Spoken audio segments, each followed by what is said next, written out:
E aí, povo de Deus, a paz do Senhor Jesus para todo mundo aí, seja bem-vindo ao nosso canal. Espero que vocês estejam todos muito bem, em nome de Jesus. No vídeo de hoje nós vamos dar continuidade no livro de Atos, capítulo 24. Paulo é julgado por Félix. Passados 5 dias, desceu a Cesareia o sumo sacerdote Ananias, juntamente com alguns líderes dos judeus e um advogado chamado Tértulo, os quais apresentaram diante do governador seus protestos contra Paulo. Quando foi requerido a presença de Paulo, começou o Tértulo a acusá-lo. Excelentíssimo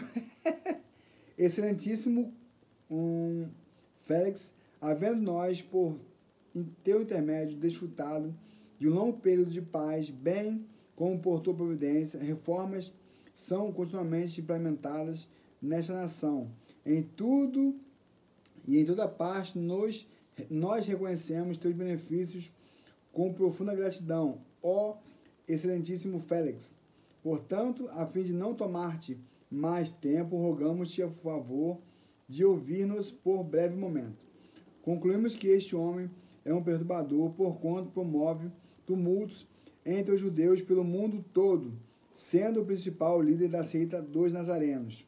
Ele tentou até mesmo profanar o templo, mas nós o prendemos, e era nosso desejo julgá-lo conforme os ditames da nossa lei.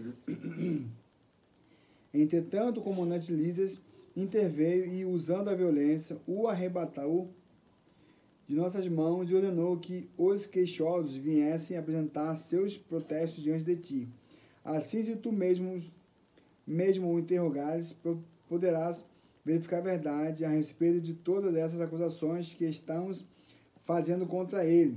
Em seguida, os líderes judeus confirmaram a acusação, testemunhando que tais informações eram de fato verídicas. Paulo expõe sua defesa. Então Paulo, tendo atendido ao sinal do governador para que falasse, exclamou: sei que há muitos anos tem sido juiz sobre essa nação, e por essa razão sinto-me motivado a falar em minha própria defesa. Bem pode verificar com facilidade que não faz mais de 12 dias desde que subi de Jerusalém para adorar a Deus.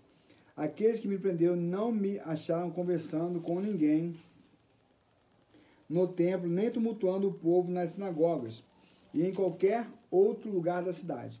Nem ao menos tem como te provar as acusações que nesse momento estão levando contra mim diante de ti. Contudo, confesso-te que sirvo sim ao Deus de nossos pais como discípulo do caminho, aqui denomina seita. Creio em tudo que está de acordo com a lei e no que está escrito nos profetas, depositando em Deus a mesma esperança desses homens, de que haverá ressurreição, tanto de justos como de injustos. Por esse motivo, busco sempre manter minha consciência limpa na presença de Deus e dos homens. Depois de vários anos ausente de Jerusalém, voltei trazendo a ajuda financeira doada ao meu povo, bem como para apresentar ofertas a Deus. Enquanto assim procedia, já cerimonialmente purificado, encontraram-me no templo, no entanto, sem envolver-me em qualquer incitamento público ou tumulto.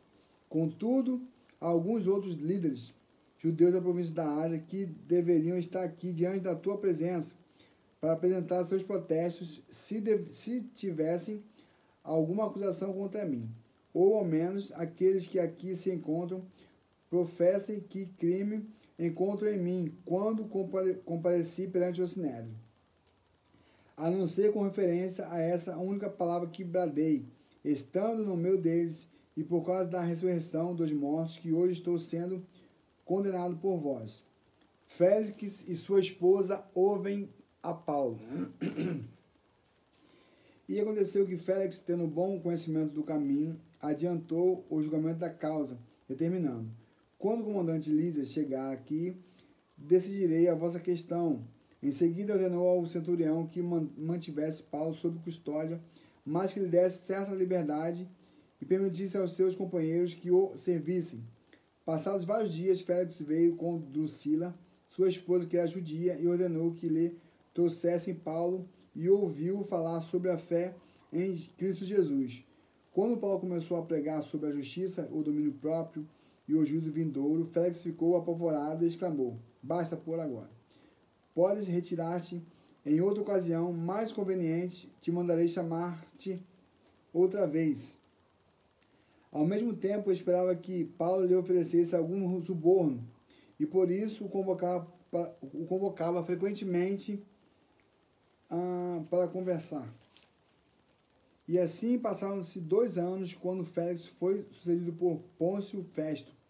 Todavia, como desejava manter a simpatia dos judeus, Félix deixou Paulo encarcerado. Paulo é julgado por Festo. Atos capítulo 25. Festo chegou à província e, depois de 3 dias, subiu de Cesareia a Jerusalém. Os chefes dos sacerdotes e os demais eminentes líderes judeus compareceram diante dele e apresentaram-lhe as acusações contra Paulo. Então rogaram a Festo o favor de transferir Paulo para Jerusalém, em detrimento ao direito de Paulo, pois estavam tramando matá-lo na estrada. Todavia, Festo respondeu: Paulo está detido em Cesareia, e eu mesmo brevemente partirei para lá. Enviarei comigo alguns dos seus líderes e apresentem ali os vossos protestos contra este homem, se de fato ele cometeu algum crime. Havendo passado entre eles cerca de 8 a 10 dias, desceu para Cesareia e no dia seguinte convocou o tribunal e mandou que Paulo fosse trazido diante dele. Assim que Paulo apareceu, os líderes judeus que haviam chegado de Jerusalém se aglomeraram ao seu redor, lançando sobre ele um grande número de ofensas e graves acusações sobre as quais não tinham provas. Então Paulo tomou a palavra em sua defesa. Em verdade, não tenho cometido pecado algum contra a lei dos judeus, nem contra o templo, ou tampouco contra César. Porém, Festo, desejando ser agradável aos judeus, inquiriu a Paulo: desejas tu subir a Jerusalém para ali ser julgado por mim a respeito dessas acusações? Replicou-lhe Paulo: eis que estou diante do tribunal de César, onde convém que eu seja julgado. Nenhum crime pratiquei contra os judeus, como tu muito bem sabes. Contudo, se fiz qualquer mal ou pratiquei algum crime que mereça a pena de morte, estou pronto para morrer. Mas se não são verdadeiras as acusações que me afrontam, esses homens, ninguém tem o direito de me entregar a eles. Portanto, apelo para César. Assim, depois de haver consultado seus conselheiros, Festo determinou: apelaste para César irás. Festo aconselha-se com Agripa. Passados alguns dias, chegaram a Cesareia o rei Agripa e Berenice em visita de boas-vindas a Festo. E como ficaram na cidade por muitos dias, Festo expôs ao rei o caso de Paulo, compartilhando: há aqui certo homem que Félix abandonou na prisão.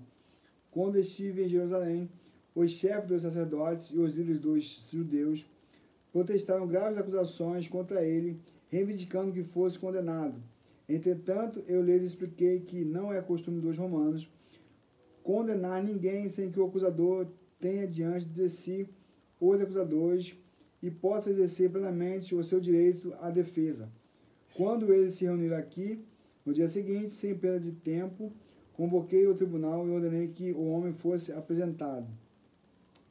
No entanto, quando seus acusadores se levantaram para proceder, as acusações não apontaram nenhum dos crimes que eu imaginava.